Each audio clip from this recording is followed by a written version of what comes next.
네, 여러분 안녕하세요. 미국 주식 흥하자 미주흥입니다. 이번에 가져온 소식 약간은 솔깃한 제목으로 이목을 끌어가지고 가져와 봤고요. 5월 18일에 작성된 기사여서 시점에 약간의 차이가 있는 점 양해 부탁드립니다. 원본의 이제 영어 제목을 보면은 베어마켓이 파이널리 비 오버 끝날 거냐라는 부분을 얘기를 하고 있습니다. 넷플릭스 그리고 팔란티어가 예스를 말하고 있다고 하는데요. 어떠한 부분 때문인지 한번 알아보는 시간 가져보도록 하겠습니다. 목요일 시장 마감 후에 작성된 기사여서 목요일 상승 모멘텀 구축하면서 급등했다는 소식 얘기하고 있고요. 기업별로 내용 살펴보면은 넷플릭스 거의 500만 명의 가입자가 광고 지원 프로그램 계층에 가입했다고 밝혔고요.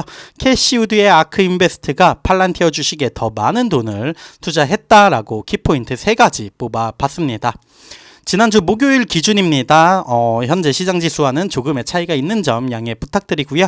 나스닥 지수 목요일에 1.5% 상승을 했었죠. S&P나 다우도 그냥 보합권에서 움직이고, 아무래도 지금은 나스닥 빅테크 위주로 움직임이 뭔가 조금 더 좋은 시장 상황을 보이고 있는 것 같습니다. 그 중에도 넷플릭스 그리고 팔란티어가 각각 스트리밍 비디오 산업의 리더와 디지털 변환 노력으로 인해서 많이 상승을 했는데요. 두 주식 모두 주식을 더 많이 보는 신뢰 부분을 얻고 있고 2022년 약세장이 마침내 끝날 것이라고 생각하는 투자자들이 많아지고 있다라고 생각을 합니다. 먼저 넷플릭스 내용부터 살펴보겠습니다. 넷플릭스 목요일에는 9% 상승을 했고요. 금요일에는 1.6% 하락을 하면서 약간의 눌림, 급등을 워낙 했으니까 1.6% 하락하면서 지난주를 마감을 했습니다. 최근 광고 지원 프로그램에 대한 지출이 어떻게 되어가고 있는지에 대해서 발표를 했는데 상당히 놀라울 정도로 긍정적인 시그널이 나왔다고 합니다. 광고주가 이제 스트리밍 플랫폼의 광고 공간 인벤토리를 보다 면밀히 살펴보도록 하기 위한 임원 프리젠테이션에 따르면 넷플릭스 광고 지원 계층의 거의 500만 명의 활성 사용자를 보유하고 있는 것으로 보이고요. 이는 6개월 전에 플랫폼에서 광고를 시작한 넷플릭스를 생각을 하면은 빠르게 달성한 수치라고 보여집니다. 월 7달러 가격표가 기본 계획에서 3달러만 할인된다는 점을 감안한다면 많은 사람들이 광고 지원 옵션을 선택했다는 거 다소 놀라운 일이죠. 광고 지원 계층은 최근 월 15.5달러로 가격이 인상된 더 비싼 표준 요금제 그리고 동일한 풀H 해상도로 두 개의 지원 장치에서 시청할 수 있는 기능을 사용자에게 제공을 하고 있죠. 2억 3천 명 이상의 유료 구독자를 보유한 광고 지원 부분, 사용자들 사이에서 이제 막 주목을 받기 시작을 했는데, 그럼에도 불구하고 넷플릭스와 광고 커뮤니티 더 많은 사용자가 기꺼이 광고를 시청하는 데 끌릴 것이며 여러 수익원을 확보하면서 장기적으로 넷플릭스의 수익에 도움이 될 수 있다고 생각을 하다 보니 시장에서도 넷플릭스의 주가가 상승을 할 수 있었던 것 같습니다.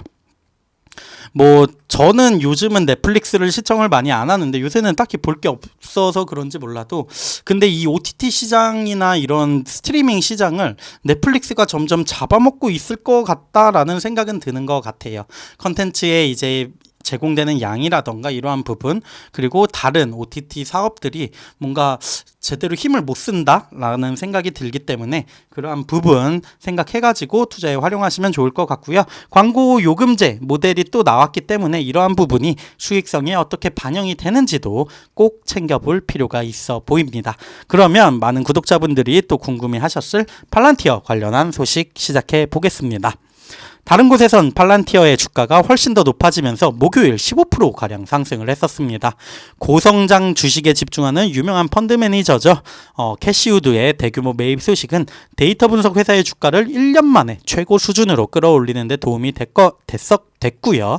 캐시우드가 관리하는 펀드 회사인 아크인베스트의 업데이트에 따르면 펀드 전체에서 125만 주 이상을 구매를 하면서 팔란티어 포지션 매수를 추가를 하였습니다.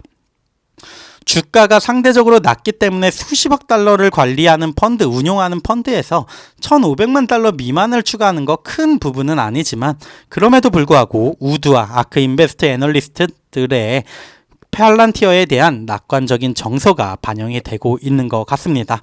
정말 오랜만에 보는 11달러인 것 같습니다. 금요일에도 0.26%밖에 하락을 안 하면서 11불 그리고 10불 이상을 지켜주는 모습을 보여주었으면 좋겠다는 개인적인 바람이 있고요.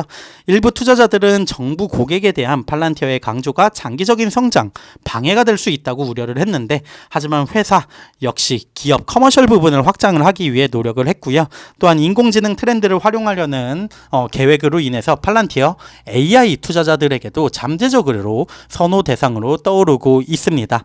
팔란티어는 2021년 초 이후 주식의 하락을 회복을 하려면 아직 갈 길이 멀겠지만 비즈니스의 펀더멘탈은 회복될 것으로 보이고요. 앞으로 몇 달 동안 더 많은 모멘텀 구축하는데 도움이 될 수 있을 걸로 보여집니다. 팔란티어 지금 거래량도 조금 증가하면서 주가가 많이 상승을 했기 때문에 일부 눌림은 있을 수 있습니다. 하지만 그럼에도 불구하고 사업의 성장 모습 그리고 메가 트렌드에 편승돼서 뭔가 흘러가는 흐름이 좋기 때문에 팔란티어 주식 꾸준히 팔로잉 하면서 적절한 타이밍, 매수든 매도든 적절한 타이밍에 매매하시면 좋을 것 같습니다. 이렇게 넷플릭스와 팔란티어 주식 관련해가지고 알아봤고요. 부채 한도 협상이라던가 이런 여러 가지 이슈가 있습니다. 앞으로도 지속적으로 노이즈는 발생할 수 있기 때문에 이러한 시장 흐름에 또 흔들리지 말고, 아니죠, 흔들릴 땐 흔들리고 적절한 대응만 하면 되지 않을까라고 생각이 듭니다. 이러한 부분 모두 참고하셔서 투자에 활용하시면 좋을 것 같습니다. 지금까지 미국 주식 흥하자 미주흥이었습니다. 감사합니다.